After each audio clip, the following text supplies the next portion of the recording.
নমস্কার বন্ধুরা, নতুন রেসিপিতে আপনাদের স্বাগত। আজকে আমি আবার একটা অন্যরকম রেসিপি নিয়ে এসেছি। আজকে আমি করে দেখাবো চা বসিয়েই 10 মিনিটে কিভাবে বিস্কুট তৈরি করা যায় সুজি দিয়ে। সেটাই আমি দেখাবো।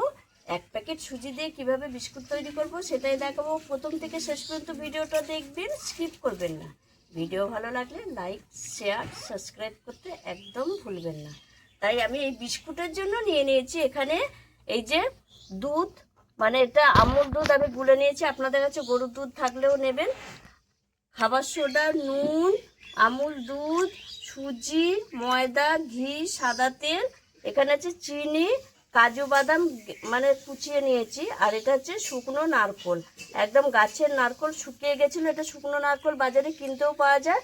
এটা আমার গাছের নারকোল শুকিয়ে গেছিলো, আমি একটু গ্রেট করে নিয়েছি। আর এবার আমি যেটা করব, প্রথমেই যেটা করব, এই যে এক বাটি চিনি নিয়েছি, এটা দুধে দিয়ে দেবো।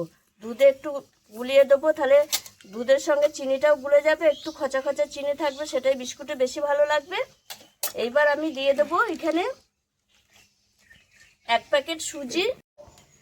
সুজিটা মেপে দেবো, মেপে জিনিস দিলে তাহলে পরিমাণটা ভালো পাবো, পরিমাপটা। এর জন্য আমি সুজিটা মেপে দিচ্ছি। এখানে এক বাটি সুজি,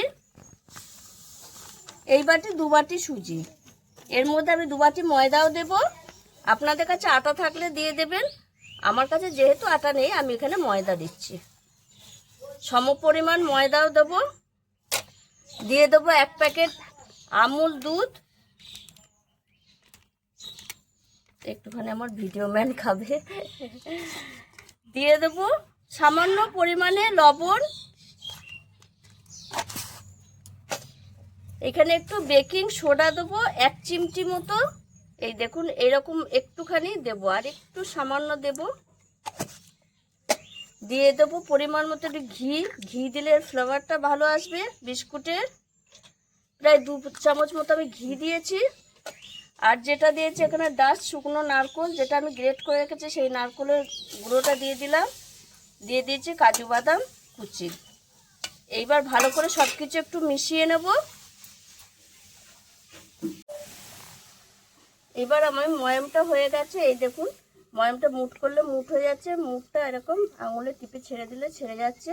এবার যেটা আমি করব, এখানে আমি শুধু কাজু বাদামটাই কুচিয়ে দিয়েছি। আপনাদের কাছে যদি পেস্তা বাদাম বা অন্য কোনো বাদাম থাকে আপনারা দিতে পারেন, নারকোল কুচিয়েও দিতে পারেন। যেহেতু আমি শুকনো নারকোল গ্রেট করে দিয়েছি, সেটা আর দেওয়ার প্রয়োজন নেই। এইবার এই যে চিনি আমি যে দুধে গুলে দিয়েছিলাম, এই খচা খচা আছে, এই চিনিটা দিয়ে দেবো এইভাবে চামচে করে তুলে।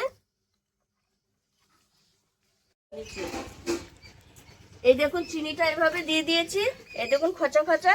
এবার আমি অল্প অল্প দুধ দিয়ে আমি একটু এই মানে ব্যাটারটা করে নেব। এই দেখুন বন্ধুরা, একটা শক্ত ডো করে নিয়েছি, আর আমি একটু প্লেন করে নিচ্ছি বিস্কুটের কালারটা মানে দেখতে ভালো লাগবে বলে। আর একটু এরকম চ্যাপটা চ্যাপটা করে নিচ্ছি। আপনারা বিস্কুটের শেপটা যে যেরকম ইচ্ছে করে নিতে পারেন। আর আমি এই ছুরির মধ্যে একটু ঘি দিয়ে দেবো, দিয়ে বিস্কুটের শেপে কেটে নেব।